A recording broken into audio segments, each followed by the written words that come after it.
Start na tayo.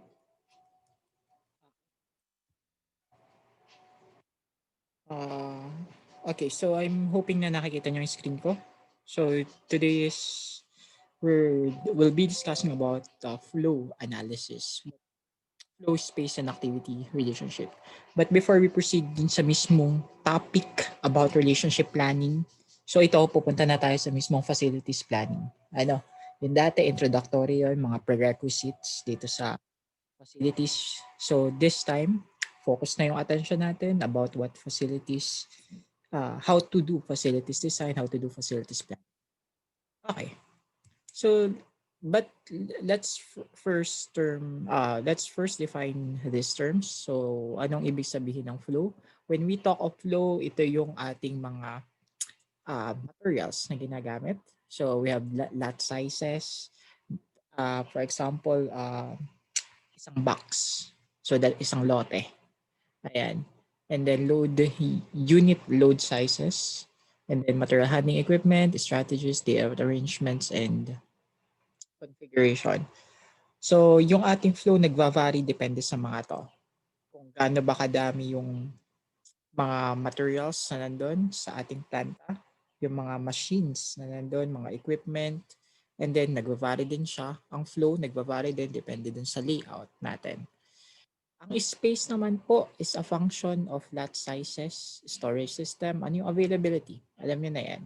Okay? Hindi na natin kailangang i-define what space is. So, kung ano yung alam nating space, area, so that is what we call as a space. And then pag sinabi nating relationship, it is defined as a material or personal flow, environmental considerations, organizational structure, continuous improvement, methodology, teamwork activities, and control issues and other process requirements. So ano ang relationship ng bawat activities? So basically, that's activity relationship. Okay? Hold on, may nalimutan lang tayong gawin.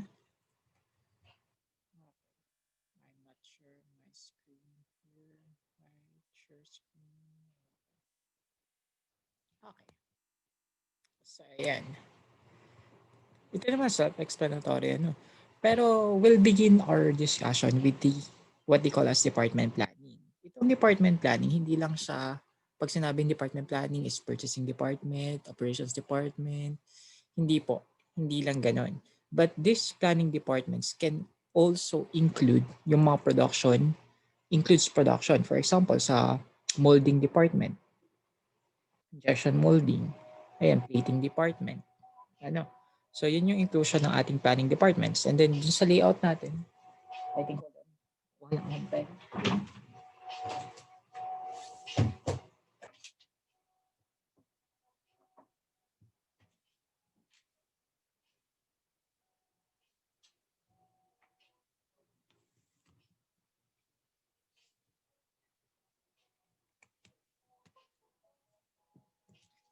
Eh, so, guys, ayan, halimbawa po, ito yung layout natin. Ayan, yung plan. Ito yung shop floor, kumbaga, yung sa production floor natin. Ito yung area for the molding. Ayan, kumbaga naka-specific, naka-departmentalized. Ito yung area for a specific process. Ito naman doon sa other processes natin. And then so on and so forth. Okay? So, ito, hindi yan pwedeng pagsamasamahin. Kailangan ay naka-departmentalized. Yun po yung ibig sabihin ng planning departments. Okay?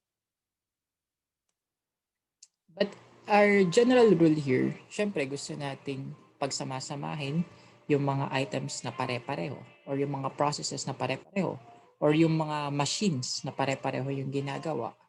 Okay? So, in order for us to do that, ayan, so kailangan alam natin yung general rule in facilities design whereas we're combining similar or we're combining workstations that function similarly. Pare-pareho ng functions. Yung machines, pare-pareho. Okay? Hindi pwedeng pagsamahin yung plating and molding. Kailangan magkahiwalay sila na area. Okay? So again, that's a general rule.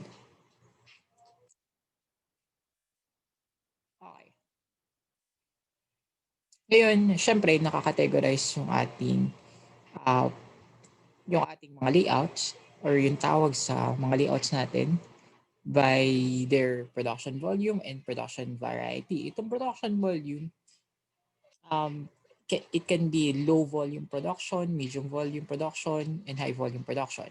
And normally, and product variety, halimbawa, marami kang part numbers na iniraran, marami kang products. So, yun, low variety, medium variety, and high variety. Okay? Ngayon, kung mapapansin nyo to, um, pag ang ating production volume ay mababa and then yung ating product variety ay mataas, we're increasing flexibility. Anong ibig sabihin ng flexibility dito? Ito yung mga changeovers.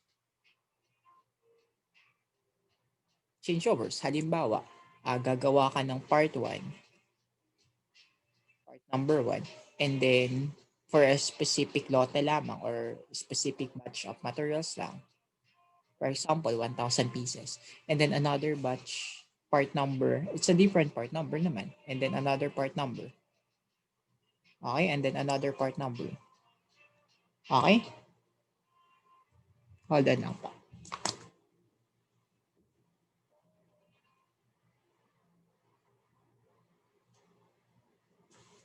Okay. So that is what is meant by increasing flexibility.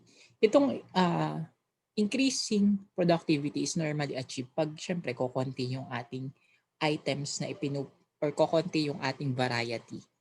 Okay, pero mataas yung ating nagiging volume. For example, instead na ganito, mangyayari, ang ating plant ay nagpo-produce lang ng part number 1 and then isang changeover lang, part number 2. Unlike dito na masyadong madaming variety. Okay? So, ayan, normally yan yung way para ma-achieve natin yung flexibility or productivity na goal. Ngayon,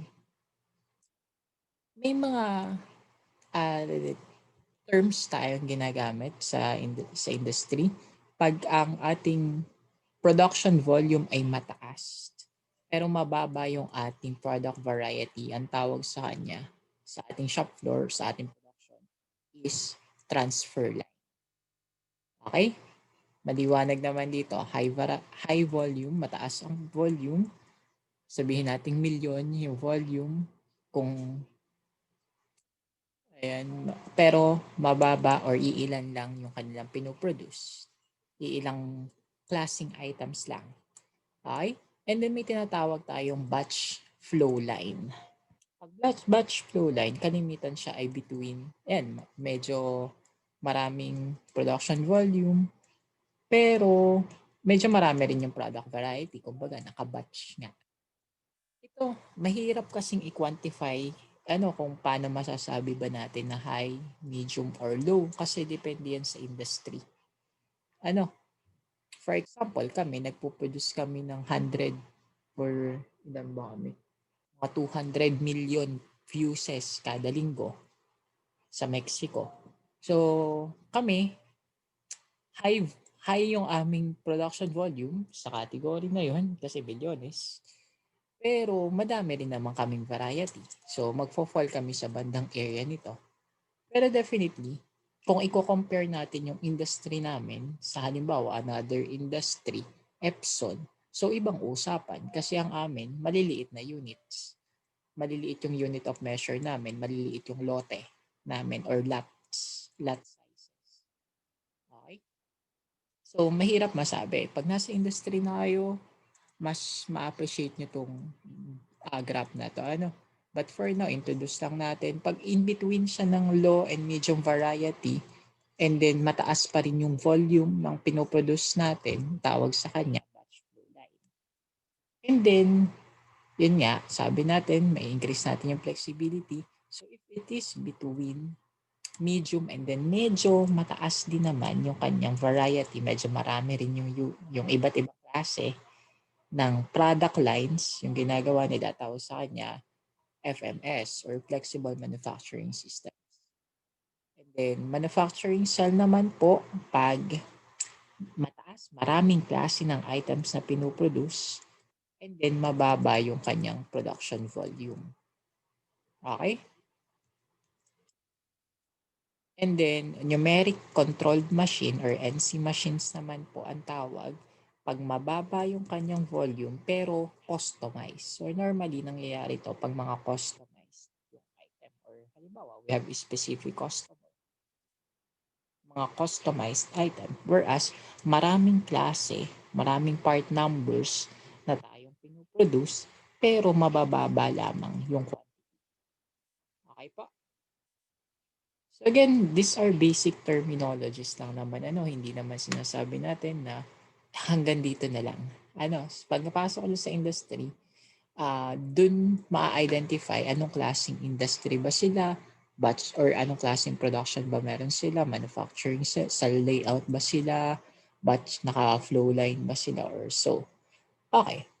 Ngayon, pag nasa area nito, whereas we're producing less kinds or less of products, pero mataas yung volume of production, tawag sa kanya mass production. Okay, mataas ang volume pero kalimitan ko konting klase ng items na ating pinuproduce. Okay?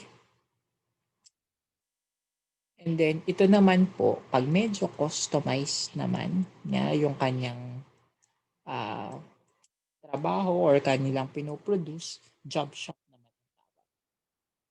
Okay, malinaw sana. And then, batch production or cellular production naman pag in between. Okay, so once again, ang hirap i-quantify how to determine yung volume niya if it is low, medium, or high. So malalaman yan pag nasa industry na kayo. Okay?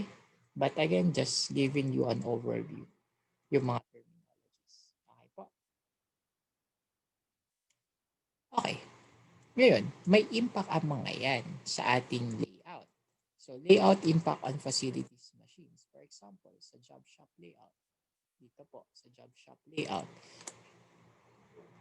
Ang mga machines natin ay ginugrupo natin individually. Okay?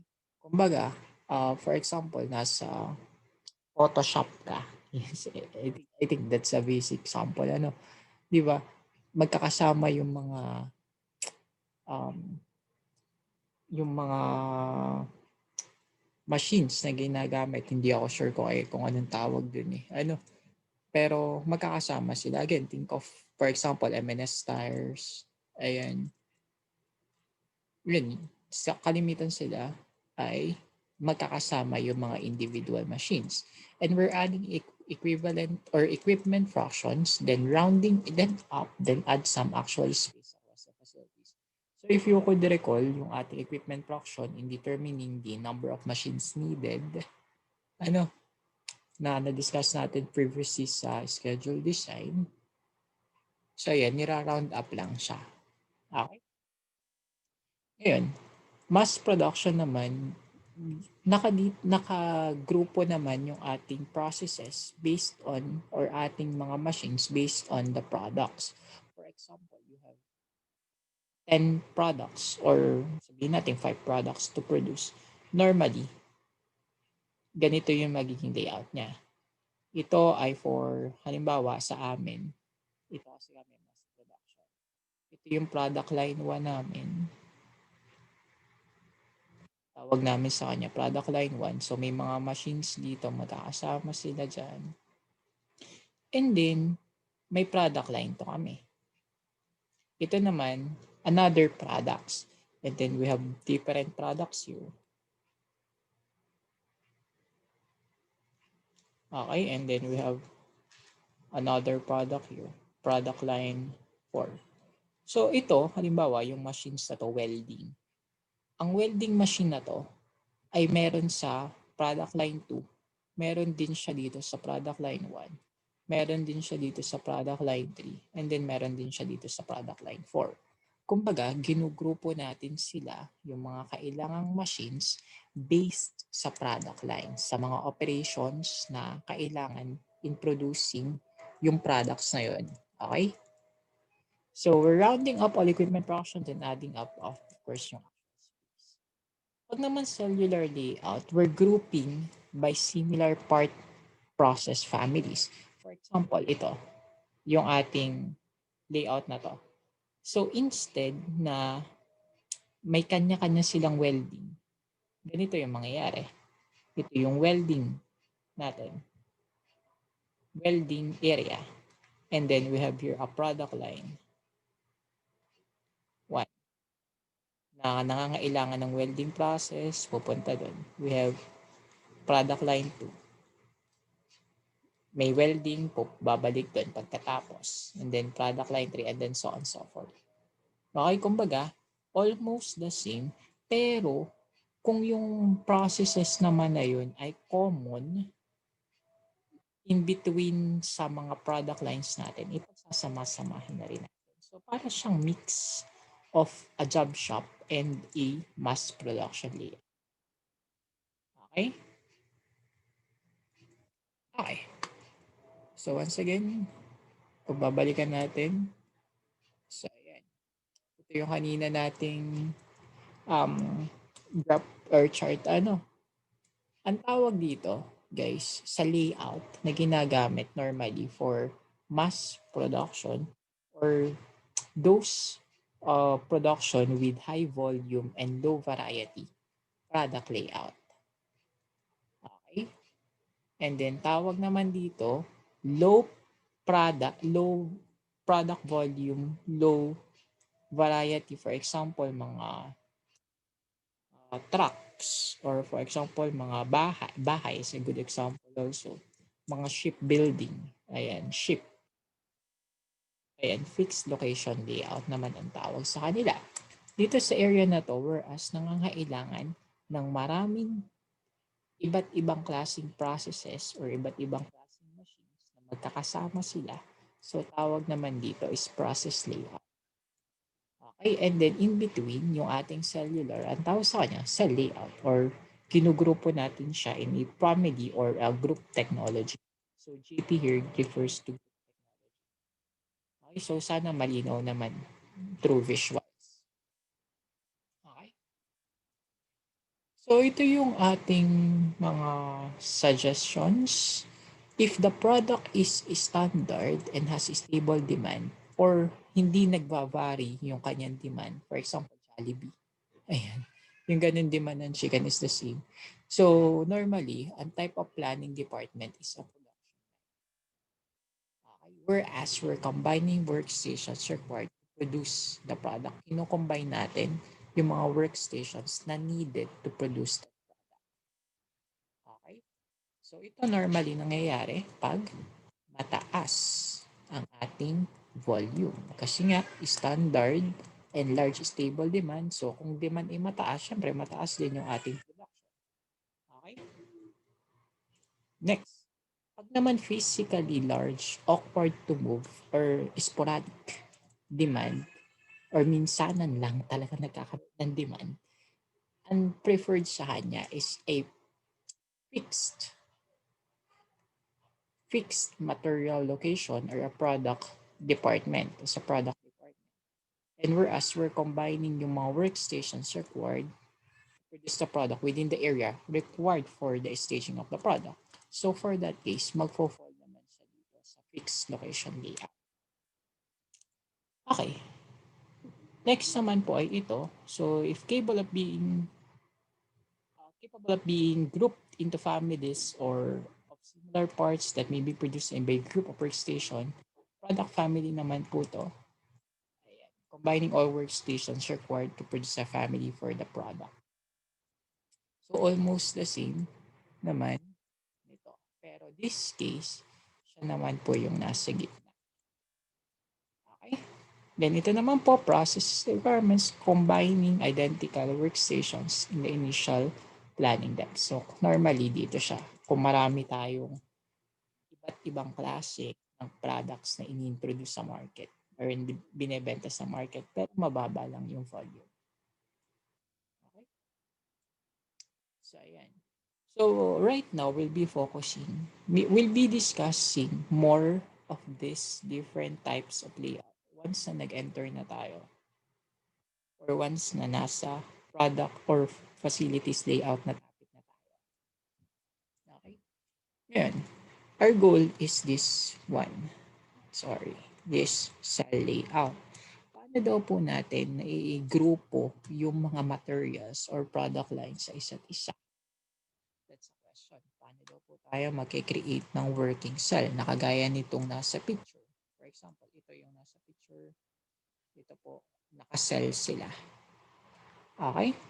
So, product family or group technology or GT, aggregate medium volume, medium variety into families based on similar manufacturing operations or design attributes. So in here, the machines that are required to manufacture a part family are grouped together to form a cell. So yung mga kailangan to produce a family ay pinagsama-sama natin, finarm natin siya into a cell. So normally pag nasa industry ka, ito yung kalimitang nakikita natin. Okay? So in your manufacturing cell groups, machines, employees are sama-sama.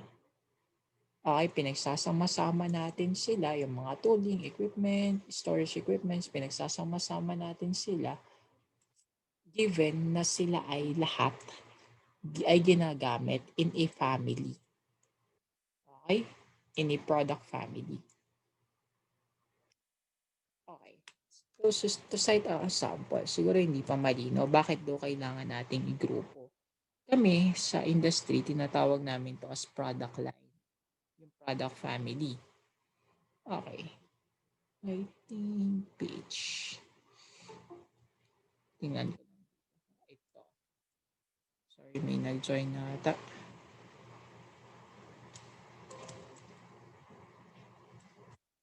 Okay. Okay, so sana mag-open ka na. So, ayan, sige, tapos nag-open na. So, ito yung sinasabi ko sa inyo. Guys, sana nakikita. Ano? Ito yung sinasabi ko sa inyo na product family sa amin. So, nire-reterm namin siya as a product line. For example, ito. So, itong product line na to, ayan, may kanya-kanyang pangalan. So, TVS diodes. So, may marami siyang part numbers. Ayan, maraming part numbers. Series lang yung nakalagay dito. Na under that product line. Okay? Again, parang ganito yung sitwasyon eh. Again, guys. Okay, so parang ganito po yung mangyayari. Ito yung uh, product family or product line ang tawag sa amin sa industry. It is composed of several part numbers. Part number 1, 2, 3, 4, 5, 6, 7, and then many other part numbers. Okay? So, bawat isang part number na yan ay magkakaiba. Okay? For example, kami, fuses. So, magkakaiba ng rating ng fuses. For example, 5 amp, yung isa 10 amp, yung isa 10 amp, tapos may silver, yung isa 10 amp, tapos tin. So, ganyan yung product family. So, itong mga part numbers na yan, ay ginupo namin into a product family kasi magkakapareho sila ng operations na pinag-undergo. Possibly, the difference ay yung mga rating nga. Halimbawa, yun, ratings, ito, mga voltages, kulay, and then another example is differences ng dimension, pero pare-pareho pa rin ang pinag-a-undergo na processes. Okay? So, ayan. So, in here, in group technology,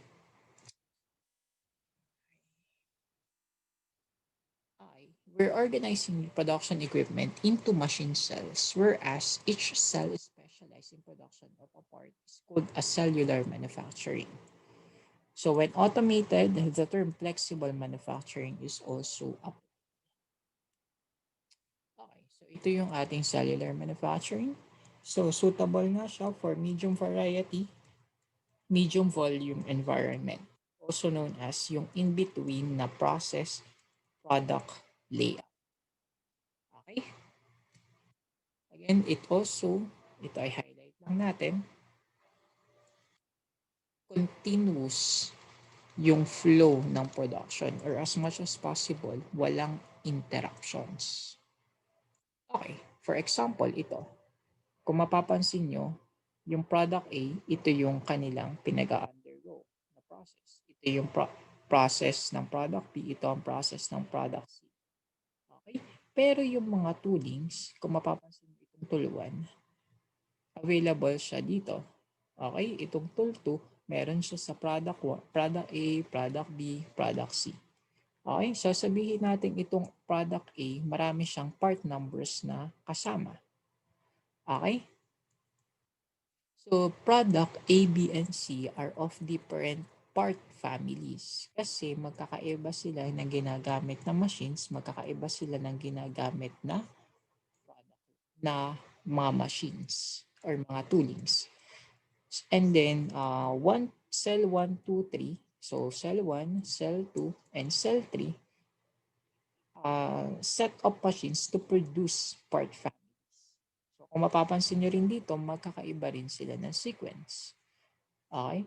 So ito, dalawa nga yung kanilang tool 5, pero kagaya nito, dalawa ang tool 5, pero ito ay may tool 1. Ito po ay, ay may tool 4. So yung difference na yun, pinaghihiwalay pa rin natin yung product families nila. So once again, ito po ay tatlong product families. Okay? So sa case nyo po, yung sa project natin or na ginagawa nyo, since isa lang naman po yung inyong product, halimbawa, upuan yun yung nakita ko eh. So, isa pa lang, hindi natin to ma-apply. Kasi more of papasok kayo, depende pa rin sa demand, kung ba low volume, low variety, or low variety tapos high volume. So, again, depende yun sa demand. Okay, but at the end of the day, ito po yung ating cell layout. Okay? Product families. Okay, so ito, ginagawa natin yung cellular manufacturing kasi gusto nga natin ng continuous flow, mabilis, walang interruption, so just in time. For example, ito, nagka-problema itong tooling na to, tool 3. So hindi nga natin maiiran, hindi natin maiiran to, pero kaya namang iran natin itong dalawa.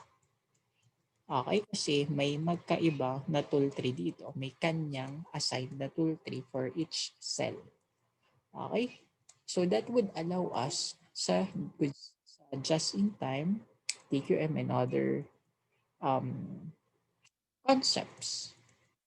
And also it allows us to reduce our inventory, yung machine or machine breakdowns, any rework, turnover, stock out, simplification of communication kasi nga sama-sama na. Diba? Halimbawa, nagka-problem, na-interrupt ng konti yung isang machine dito. So, magbibigyan ng action kasi yung mga tao ay nandito lang din. Nandito lang din yung mga tao. Halimbawa, 3 tao. So, maayos nila kaagad. So, less lang yung magiging breakdowns and then mas mabilis yung communication. Also, improvement of flexibility, inventory turnover, quality, and then employee satisfaction. Also, halimbawa, nagkaroon ng quality issue. So, halimbawa, nagka-quality issue sa product A. So, hindi makaka-apekto yun dito sa product C and then product B. Ito lang yung ating lalagyan ng question. Ito lang yung ating papa-investigatean. Okay? Okay. So, GT, so our group technology, yun nga, we're grouping similar products with similar processes. So some applications, ayan, similar process plans, similar numeric control programs, and then identify, eliminate redundant inventories.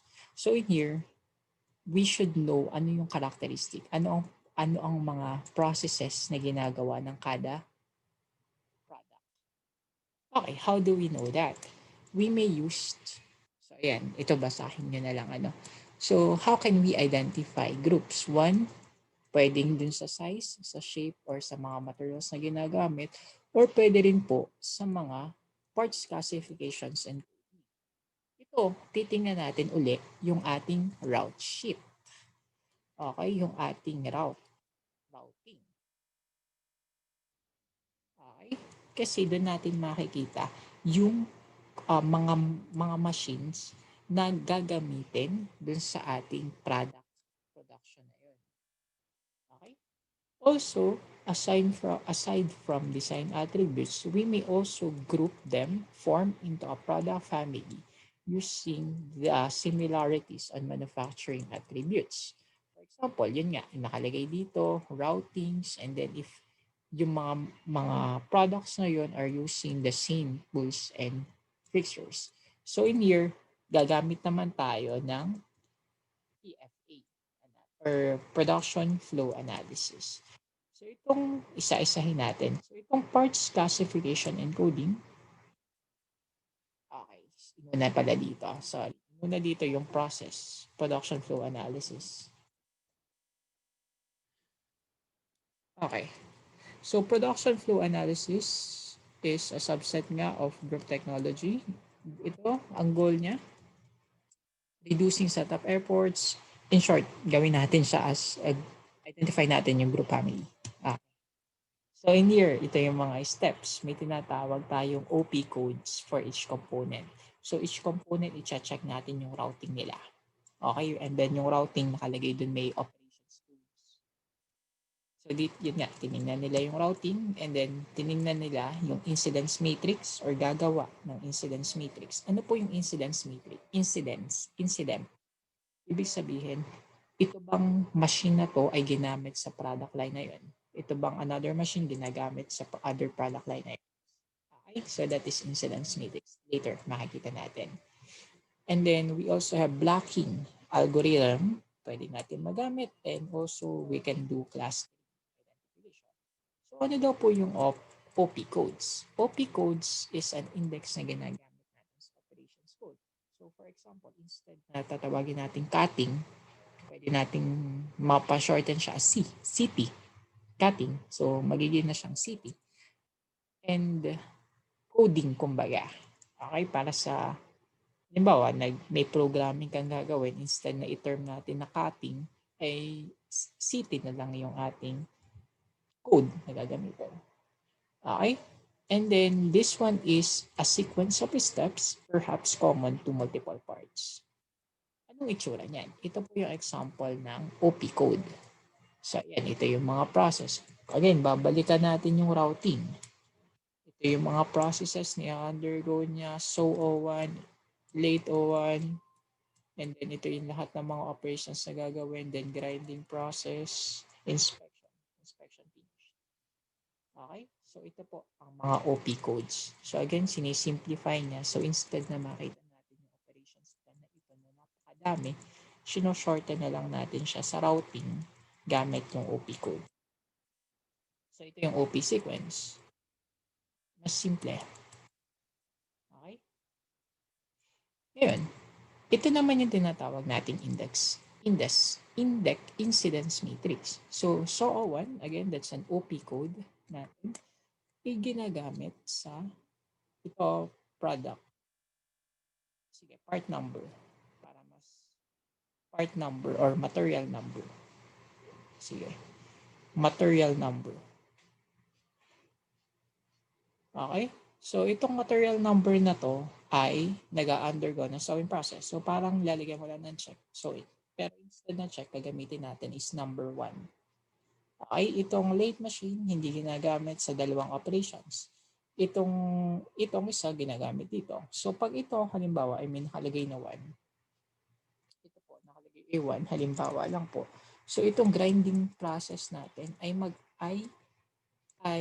isa sa mga processes in producing this part number and also a same process na ginagamit in producing this part number. Question about incidence matrix. So once again, 1, if the component requires that operation and if blank, hindi kailangan yung operations na yun. For example, drilling, hindi siya kailangan to produce part number A-112. Question. Naintindihan natin tong incidence matrix? Opo. Okay. Ngayon, may gagamitin tayong algorithm dito. Syempre, at the end of the day, our goal is to determine or form product family or group technology or GT. Okay? So, isa sa mga popular method ay yung King's algorithm rank order clustering. So, paano daw po yan? But before that, kailangan natin maintindihan muna ulit. Ito, ang tawag dito ay OP code. Ito po ay mga OP code, operations plan code. Then, ito naman po ay mga material number. Okay? Material number naman po ang tawag dito sa mga A1, A2, okay po.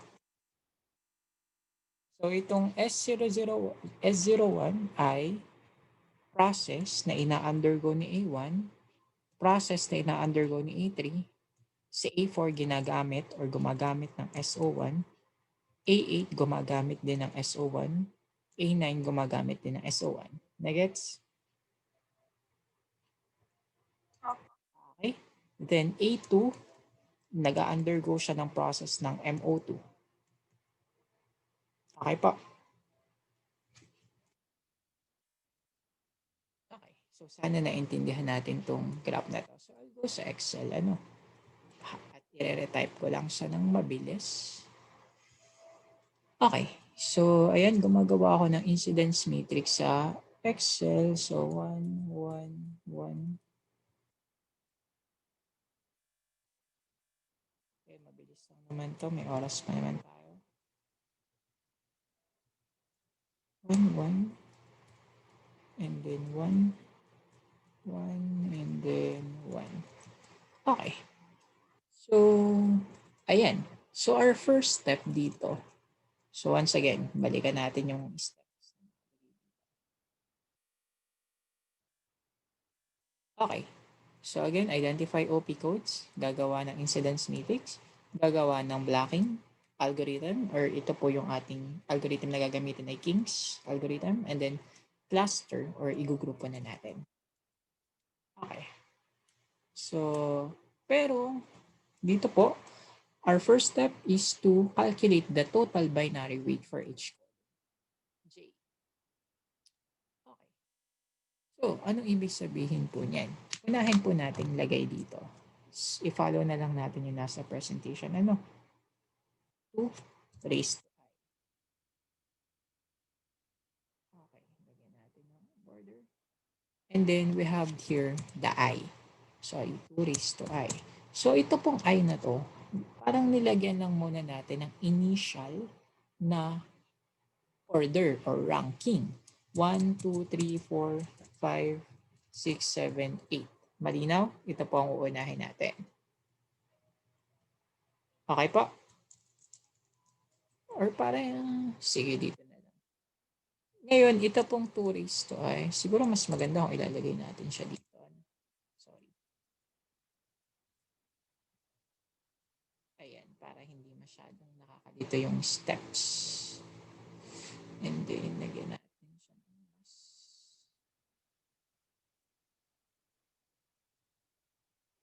Okay. Okay po. So, ayan. 2 raised to I equal to raised to 1, 2. 2 raised to 2, 4. Nakukuha? So, our goal po dito ay hanapin alin ba yung mga part numbers na mapo-form po natin as a family. Ika-cluster natin sila pagsasama-sama. Okay po? Okay, so ito yung first natin. Lalagyan ko lang ng I, then 2 raised to I. And then W sub I po ang ating gagamitin dito.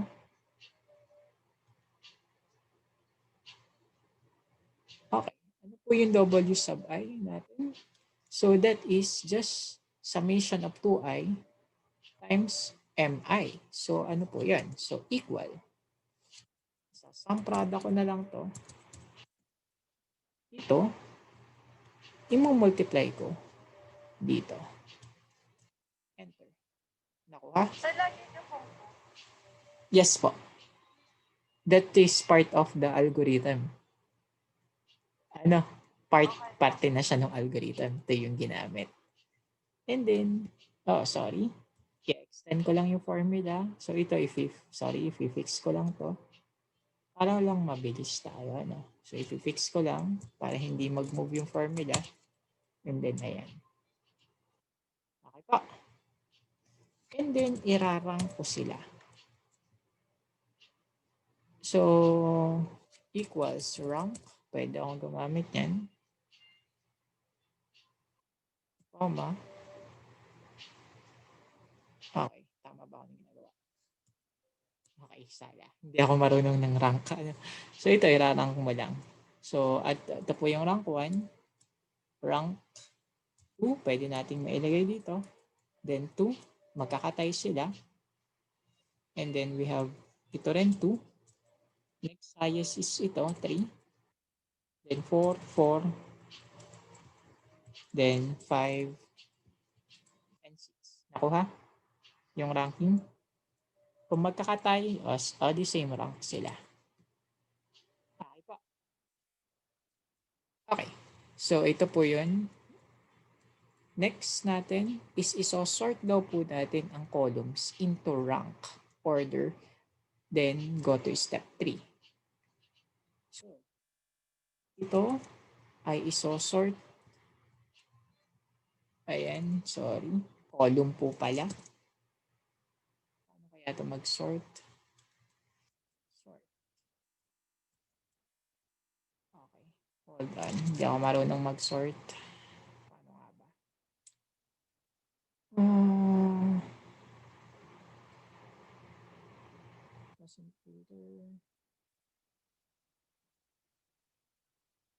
From left to right. Row 13, sana tama ako ng ginagawa. Then okay. Okay, sana. Hindi pala kasama. Ayan. Isa-sort ko lang po siya. Option, sort left to right, then 13, then smallest to largest. Hold on. Baka nasira yung formula kasi nag-zero dito. Ayun, sira nga yung formula. Pero nevertheless, may edit naman natin. Ayan. So, after niya, na-sort na natin. Malinaw po. Sinort lang natin. Ito po yan. Okay? So, kung mapapansin nyo, ito, ayan, nabago rin yun nasa loob. And then yung arrangement, nabago din. Okay po. Next step is ikakalculate po ulit natin sila. This time po, row naman po. Kumbaga, column, row, halin-hina. So, ito, gagamitin ko siya as ito naman po yung gagamitin kong I. Sorry, saan ko ba ilalagay? Ito na lang I. Then, ito naman po yung magiging I. 2 raised to I. Raised to I. Okay, so ito, i-delete ko na to. Ito rin, i-delete ko na. Okay po. And then ito, lalagyan ko ng 1. So, sort ko lang. Okay?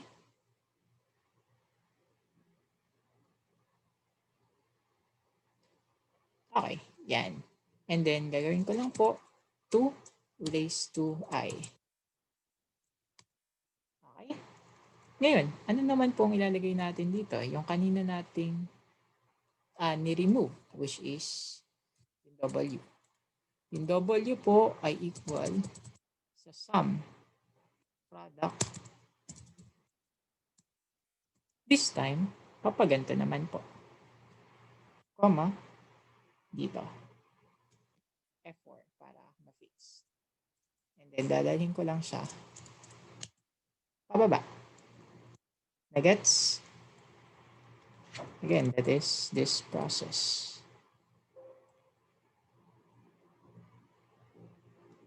Hold on. Screenshot ko lang siya para makita niyo yung difference nila.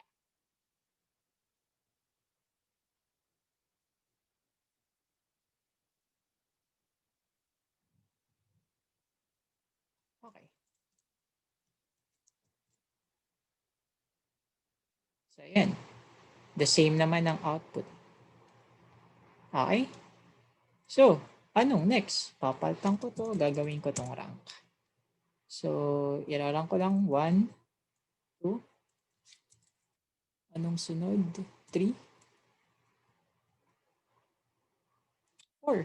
I think mas mabilis kung isosort ko na lang siya. Ano? Tama po.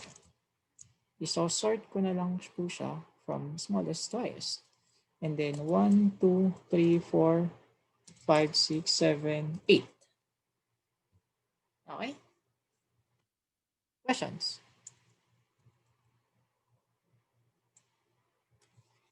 Okay. So, kung wala pong question, so ayan, after nun, yan ako na to. After po nun, ayan, uulit lang tayo. Okay? Uulit lang po ng process. Whereas, ayan nga, sinort natin sila, and then ito yung magiging papalitan natin ng I. Ito yung 2 raised to I natin. Then ito yung 1, 2, 3, 4, 5, 6, 7, 8. Then ito po ay 2 raised to I. 2 raised to I. Ayan. After nyan, so ito mababago lahat. Ito magiging W. Then lalagyan natin ng rank ulit doon. Equal. Sum product nito, comma, ito. Sorry. Ito. Okay. So, ayan. And then, after nyan, irarank natin sila. So, again, irarank ko lang po sila. So, ito. Iso-sort ko lang. Okay. Row 12. Ayan, sinort ko lang naman po. Wala naman pong nabago sa formula. And then 1, 2, 3, 4, 5, 6, 7, 8. Sorry. Okay. After nyan, irarang ko po since pare-pareho po sila. Ano? So 1, 2, 2, 2, 3, 4, 5, 6, 7. Nakuha? Anong sunod? Ito naman po. Okay? So ulit lang tayo. Ito magiging W. Or sorry, ito magiging I. Ito magiging 2 raised to I. So ito, 1, 2, 3. So if gaganyan ko lang. Okay? And then equal 2 raised to I. Okay? So ayan. After nyan, ito yung magiging W. And then lalagyan ko ito ng rank. Equal. Sum product. Ayan. Comma. Ito po. F4. Okay. Then tatanggalin ko to. And then, sort ko po to. Sorry. Yan. Smallest to largest. And then ito magiging I. Then ito magiging 2 raised to I po ulit. Then 1, 2, 3, 4, 5, 6, 7, 8. And then ito ay equal. Ito equal to raised to I. Okay. So ayan. Halos paulit-ulit lang naman po. Pero bibigyan ko kayo ng worksheet dito na gagawin natin. Ano? So ayan. Sinort lang ulit. Tapos ito bumalik siya dito. Sorry. Paulit-ulit lang po. Isosort lang. Then another sort. Ang result niyan ay ganito. Yan. So ito, family A, family B. So ang ating task dito, ibibigay ko sa inyo, we'll be doing an automated Excel planning. Kasi wala na tayong oras. Papakita ko lang mabilis lang. Sorry, mga 5 minutes. Sorry. So ito po yung ating itsura nung output. I think sorry, this one. So ito, ayan, ito po. Pag lalagyan nyo lang ng laman to sa loob, yung mga values, and then yung operations number, and then may sort lang natin, sort, hanggang sa maka-form ka ng isa. Sorry. For this case, hindi ito maganda eh. I think this one. Ito mas maganda. So ito po, kagaya nito, one family, second family, third family. So we'll be doing this file. Whereas may auto sort na. Kung walang mangyayari dun sa sorting na yun, ibig sabihin, final na. Ito na yung pinaka-best layout natin or best groupings. Okay po. So again, gawin natin siya next meeting. Kasi nasa short tayo ng oras. Okay. So guys, I think that's all for now. Tuloy natin to next call. But I'll be providing this file para lang magkaroon na kayo ng idea. Okay? Thank you po. Any more questions? Sorry. May klase na kayo eh. Sige po. So, kung walang question, I think that's all for today. I-share ko na lang po uli yung ating YouTube link. Thank you. Salamat po.